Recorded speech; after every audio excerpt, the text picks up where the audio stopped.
Times news channel देखे आप सभी दर्शकों का बहुत बहुत स्वागत है। मैं हूं रमनदीप कौर। इस वक्त की बड़ी खबर आ रही है प्रयागराज से। क्या है पूरा मामला, देखने के लिए बने रहिए हमारे साथ। संगम नगरी प्रयागराज की नगर पुलिस व एसओजी को मिली बड़ी कामयाबी, जहां करैली में बीते दिन हुई युवक की हत्या का अब खुलासा हुआ है। बता दें, डीसीपी नगर दीपक भूकर ने प्रेस वार्ता करते हुए खुलासा किया कि मां काम पे बेटे को जाने के लिए कहती थी, इसलिए कलयुगी बेटे ने अपनी मां की हत्या कर दी।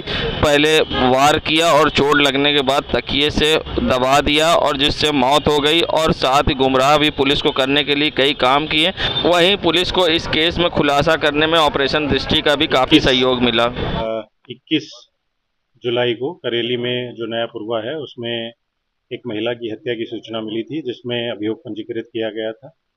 और उसमें उसकी घटना के अनावरण के लिए जो हमारी एसओजी की टीम्स और सर्विलांस की टीम और थाने की टीम्स लगी थी, इसमें 5 टीमें, आज इस घटना का अनावरण किया गया है। और यही है कि जो मृतका है उसी के बेटे सचिन पाल ने ही उस महिला की हत्या की थी। और फिर उसी की तहरीर के, क्योंकि वो वादी बना था, और उसी ने वो तहरीर, झूठी एक तहरीर देते हुए, जिसमें लूट की घटना भी उसने दिखाई कि हमारे घर से 15 लाख रुपए कैश और ज्वेलरी जो लुटेरे हैं वो लूट और मर्डर कारित करके लेके गए हैं। तो ये सारी घटना उसने फर्जी तरीके से पुलिस के सामने रखी थी। मर्डर जो है वो सचिन पाल के द्वारा ही किया गया था। और ये जो घटना इसने कारित की उसमें, क्योंकि इसकी जो सचिन पाल की जो मदर थी उसको बार बार काम करने के लिए और नौकरी पे जाने के लिए कहती थी, तो इसी बात पे उनका आपस में झगड़ा हुआ था। और उस झगड़े के बाद ही इसने जो लोहे की एक रॉड थी उसी से उसको सिर में मार के अपनी मदर को घायल किया था, और बाद में फिर तकिए से उसका मुंह दबा दिया। तो ये घटना कारित करने के बाद इसने बहुत ही प्लानिंग के तहत एक एलिबाई क्रिएट करने के लिए 2-3 व्यक्तियों के साथ ये मिला और उनके साथ घूमा भी। और उनसे, क्योंकि पहले भी ये लेन देन उनका रहता था, तो इसी बहाने उन लोगों से मिलने गया ताकि पुलिस को भ्रमित कर सके कि जिस टाइम पे घटना हुई उस टाइम पे ये मौके पे मौजूद नहीं था। जो आला कत्ल है वो भी इसने कहीं पे छुपा दिया था, वो भी पुलिस ने इसकी निशानदेही पे बरामद किया है। और इसके खिलाफ जो फर्दर जो कार्रवाई है वो पुलिस के द्वारा की जाएगी। देखिए, वजह यही थी कि इसकी जो मदर थी वो बार बार इसको काम करने के लिए और जॉब पे जाने के लिए कहती थी। इसी चीज को लेकर आपस में इनका झगड़ा हुआ था और उसके बाद इसने ये घटना करी। प्लानिंग में और कुछ लोग संलिप्त होने की बात सामने अभी तक जो हमारे तथ्य जो सामने आए हैं उसमें सचिन पाल जो है, जो इसका लड़का, उसी का इन्वॉल्वमेंट है। बाकी क्योंकि इन्वेस्टिगेशन अभी इसमें चल रही है, तो और जो भी तथ्य आएंगे उसके आधार पर हम कार्रवाई। सर, इसके ऊपर शक कैसे हुआ आपको? कैसे लगा कि ये मामला? देखिए, इसमें क्योंकि बहुत सारी टीम्स लगी थी और कैमरे और जो सीडीआर एनालिसिस हैं वो भी पुलिस कर रही थी, तो उन्हीं में हमें कुछ ऐसे तथ्य मिले थे जिससे ये पुष्टि हुई कि जो सचिन पाल है वो पुलिस को भ्रमित कर रहा है और इसी के द्वारा ये घटना कारित की गई है, जो बाद में इसने कबूल की। संगम नगरी प्रयागराज में जहां मोदी सरकार की तीसरे कार्यकाल का पहला बजट पेश हुआ, जिसमें 2,62,000 करोड़ रुपए का जहां रेलवे को बजट मिला है। और ऐसे में बजट आने के बाद अब उत्तर मध्य रेलवे के महाप्रबंधक ने प्रेस वार्ता की है और बजट से किस तरह से आने के बाद अब कार्य होगा और किस तरह से रेल को फ़ायदा पहुंचेगा, क्या कुछ कहना है, आइए दिखाते हैं। बजट आया है उसमें इंडियन रेलवे को करीब 2,62,000 करोड़ का आवंटन किया गया है। इसकी एक कुछ मात्रा उत्तर प्रदेश के लिए भी अच्छी खासी मात्रा दी गई है। जहाँ तक कुंभ की बात है, कुंभ के लिए करीब 750 करोड़ की राशि पहले से ही आवंटित की जा चुकी है, और यदि जरूरत पड़ती है तो कुछ और राशि भी हम लोग इसमें ले लेंगे जैसी आवश्यकता होगी। कुंभ की विशेष रूप से सारी तैयारियां ऑलरेडी चल रही हैं और ऑलमोस्ट लास्ट स्टेज में है। जो हमारे प्लान्स हैं, जो हमारे इंफ्रास्ट्रक्चर डेवलपमेंट के प्लान्स हैं या जो स्टेशन डेवलपमेंट के प्लान्स हैं, उस पर जो हमने रणनीति बनाई है उसी तरीके से कार्य किया जा रहा है। हमें उम्मीद है कि सारे कार्य समय से पूरे हो जाएंगे और जो हमें आवंटन दिया गया है वो एडिक्वेट होगा, या जरूरत पड़ेगी तो और ले लेंगे। सर, आपने बताया कि काफी संख्या में ट्रेनें चलाई जाएंगी, तो लगभग क्या संख्या होगी जो अनेक, क्योंकि यहाँ से हर दिशाओं में ट्रेनों की संख्या बढ़ सकती है और हर दिशा से यहाँ यात्री आते हैं। देखिए, इस बार का कुंभ काफी बड़े पैमाने पर होगा क्योंकि महाकुंभ है, तो काफी ज्यादा लोगों के आने की यहाँ पर उम्मीद है।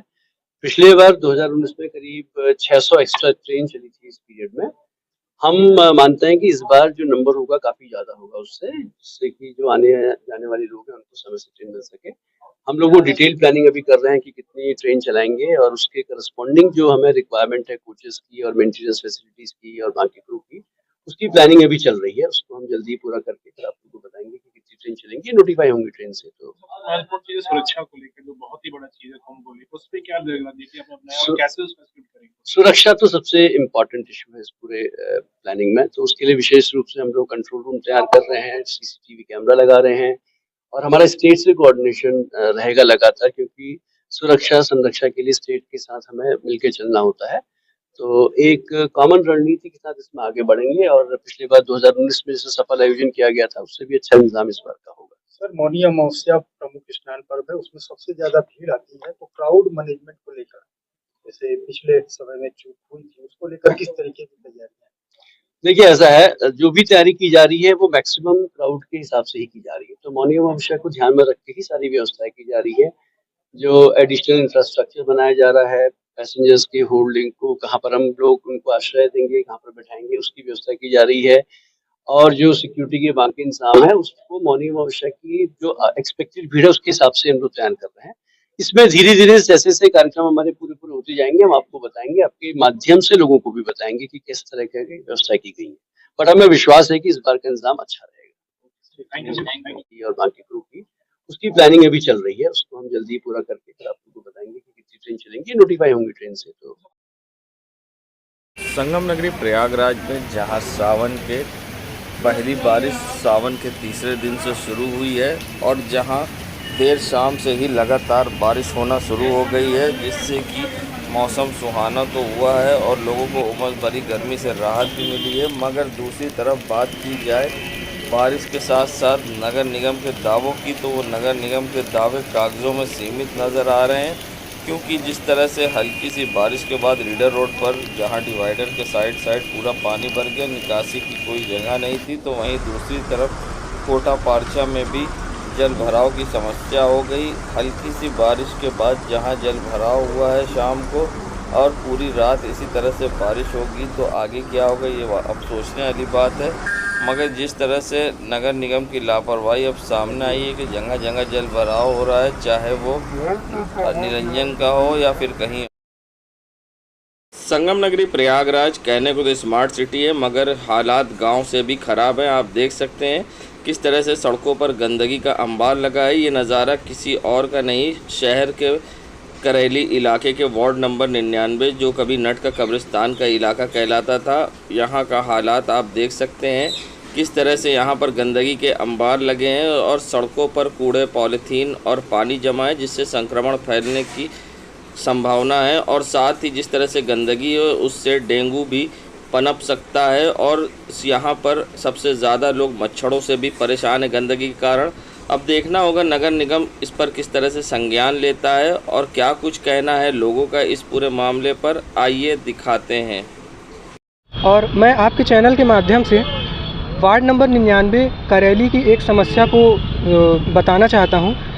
वार्ड नंबर 99 में जितना इलाका है वहाँ में अलग अलग इलाकों में अब तो बारिश का समय भी आ गया है, तो कूड़े का ढेर बढ़ता जा रहा है, जिससे कि वहाँ पे मच्छर ज़्यादा बन रहे हैं और भी कीड़े, जितनी भी समस्याएं हैं वो सारी समस्याएं बढ़ती जा रही हैं। परेशानी ये है कि करेली इलाके में हम सभी को वहाँ से गुजरने में कूड़े के अंबार बढ़ रहे हैं और वहाँ से गुजरने में बदबू की समस्या, वहाँ से गुजरना मुश्किल हो चुका है और उस पर कोई सुनवाई नहीं हो रही है, उसको साफ़ नहीं किया जा रहा है। कूड़े के ढेर बढ़ रहे हैं जिससे कि मच्छरों की संख्या भी बढ़ रही है, वो इस पर सुनवाई नहीं हो रही है।